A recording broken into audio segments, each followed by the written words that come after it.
হরে কৃষ্ণ। 2025 সালের জানুয়ারি মাসের ষোড়তিলা একাদশী ব্রতটি আপনারা কবে পালন করবেন? শনিবারে নাকি রবিবারে? সো এই একাদশী ব্রতটি ইন্ডিয়া, বাংলাদেশ এবং মিডল ইস্টের যত কান্ট্রি আছে সেটি একই দিনে পালন করা হবে। সেটি হচ্ছে 2025 সালে জানুয়ারি মাসের 25 তারিখ শনিবারে একই টাইমে আপনারা একই দিনে পালন করবেন। আমি এখন এই যে ষট্টিলা একাদশীটির ব্রত মহাত্মা শ্রীকৃষ্ণ এবং যুধিষ্ঠির সংবাদে বর্ণিত হয়েছে এবং সেটি ভবিষ্যৎ পুরাণে আছে। এবং এই ব্রত লাস্টে আপনার পরের দিন গিয়ে যে পালন করবেন সেই পালনার সময়টাও আমি বলে দেব এবং আপনারা আমার সঙ্গে এই ষট্টিলা একাদশীর ব্রত মহাত্মাটি পাঠ করতে পারেন। হরে কৃষ্ণ, হরি বল। মাসের কৃষ্ণ পক্ষের ষট্টিলা একাদশীর মাহাত্ম্য ভবিষ্যৎ পুরাণে বর্ণিত আছে। যুধিষ্ঠির মহারাজ বললেন, হে জগন্নাথ, মাঘ মাসের কৃষ্ণপক্ষের একাদশী তিথির নাম কি, বিধি বা কি এবং তার কি ফল সবিস্তারে বর্ণনা করুন। তদুত্তরে ভগবান বললেন, হে রাজন, এই একাদশী ষট্টিলা নামে জগতে বিদিত। এক সময় দার্লভ ঋষি মুনিশ্রেষ্ঠ পুলস্তকে জিজ্ঞাসা করেন, মর্তলোকে মানুষেরা ব্রহ্মহত্যা, গৌহত্যা, অন্যের সম্পদ হরণ আদি পাপ কর্ম দ্বারা নরকে গমন করে, যাতে তারা নরক গতি থেকে রক্ষা পায়, তা যথাযথভাবে আমাকে উপদেশ করুন। অনাশয়ে সাধন করা যায় এমন কোনো কাজের মধ্যে যদি তাদের এই পাপ থেকে উদ্ধার কোনো উপায় থাকে তবে তা বলুন। ঋষি পুলস্ত বললেন, হে মহাভাগ, তুমি একটি গোপনীয় উত্তম বিষয়ে প্রশ্ন করেছ। মাঘ মাসে শুচি, জিতেন্দ্রিয়, কাম, ক্রোধ আদি শূন্য হয়ে স্নানের পর সর্বদেবেশ্বর শ্রীকৃষ্ণের পূজা করবে। পূজাতে কোনো বিঘ্ন ঘটলে কৃষ্ণনাম স্মরণ করবে। রাত্রিতে অর্চন আনতে হোম করবে। তারপর চন্দন, অগ্রু, কর্পূর ও শর্করা প্রভৃতি দ্বারা নৈবেদ্য প্রস্তুত করে ভগবানকে নিবেদন করবে। কুষ্মাণ্ড, নারকেল অথবা 100 গোবাগ দিয়ে অর্ঘ্য প্রদান করবে। কৃষ্ণ কৃষ্ণ কৃপালুস্তম গতিনাম গতির ভব ইত্যাদি মন্ত্রে শ্রীকৃষ্ণের পূজা করতে হয়। কৃষ্ণ আমার প্রতি প্রীত হন বলে যথাশক্তি ব্রাহ্মণকে জলপূর্ণ কলস, ছত্র, বস্ত্র, পাদুকা, গাবি ও তিলপত্র দান করবে। স্নান দানাদি কার্যে কালে তিল অত্যন্ত শুভ।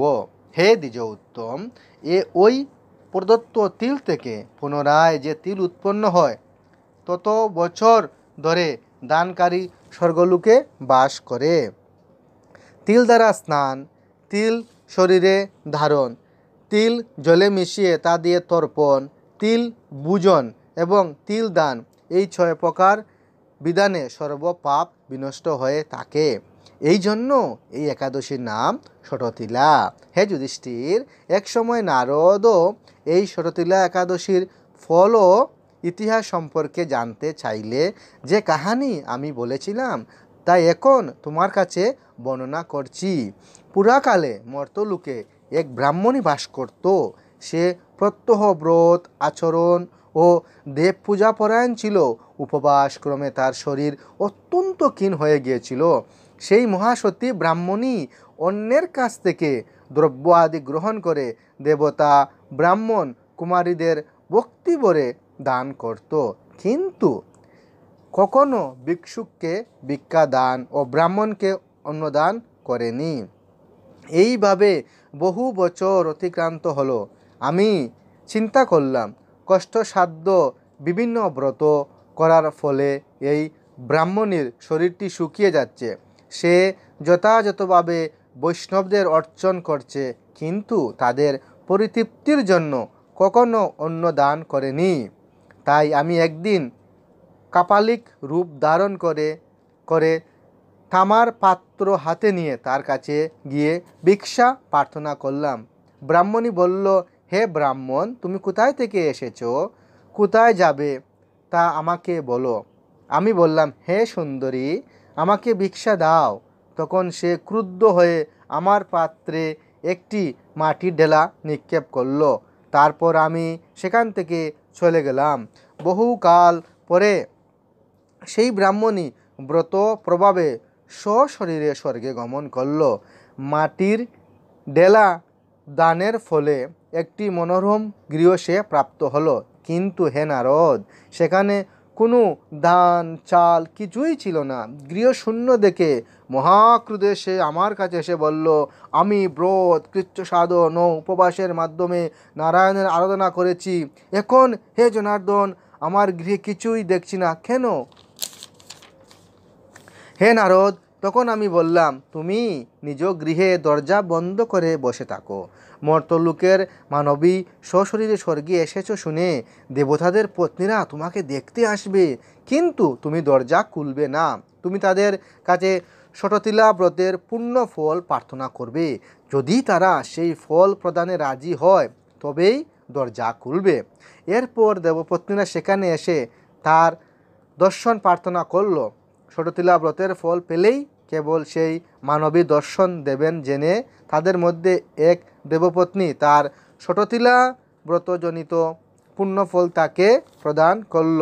তখন সেই ব্রাহ্মণী দিবকান্তি বৈশিষ্ট্য হলো এবং তার গৃহ ধনধান্যে ভরে গেল। দ্বার উদ্ঘাটন করে দেবপত্নীরা তাকে দর্শন করে বিস্মিত হলেন। হে নারদ, অতিরিক্ত বিষয় বাসনা করা উচিত নয়। বৃত্ত স্বার্থ অকর্তব্য। নিজ সাধ্যমতে তিল বস্ত্র ও অন্ন দান করবে। ষটতিলা ব্রতের প্রভাবে দরিদ্রতা, শারীরিক কষ্ট, দুর্ভাগ্য প্রভৃতি নষ্ট হয়। এই বিধি অনুসারে তিল দান করলে মানুষ অনায়াসে সমস্ত পাপ থেকে মুক্ত হয়। হরে কৃষ্ণ। এখন আমি বলবো পরের দিন 26 জানুয়ারি সকালবেলা পারণের টাইম। সো আপনারা শুনুন। দুবাই হচ্ছে সকাল 7টা 4 থেকে 10টা 42 পর্যন্ত। নিউ দিল্লি হচ্ছে 7টা 12 থেকে 10টা 44 পর্যন্ত। বাহরাইন হচ্ছে 6টা 24 থেকে 10টা 1 পর্যন্ত। কুয়েত হচ্ছে 6টা 40 থেকে 10টা 13 পর্যন্ত। দুহা হচ্ছে 6টা 19 থেকে 9টা 57 পর্যন্ত। মস্কট হচ্ছে 6টা 48 থেকে 10টা 28 পর্যন্ত। মায়াপুর হচ্ছে 6টা 18 থেকে 9টা 59 পর্যন্ত। বৃন্দাবন হচ্ছে 7টা 8 থেকে 10টা 44 পর্যন্ত। মুম্বাই হচ্ছে 7টা 14 থেকে 10টা 58 পর্যন্ত। চেন্নাই হচ্ছে 6টা 35 থেকে 10টা 26 পর্যন্ত। কেরালা হচ্ছে 6টা 42 থেকে 10টা 37 পর্যন্ত। চিটাগাং মানে ঢাকা বাংলাদেশ হচ্ছে 6টা 33 থেকে 10টা 14 পর্যন্ত। এবং কাঠমান্ডু নেপাল 6টা 53 থেকে 10টা 28 পর্যন্ত। এটি হচ্ছে পরের দিন পারনা টাইম। হরে কৃষ্ণ, হরি বল।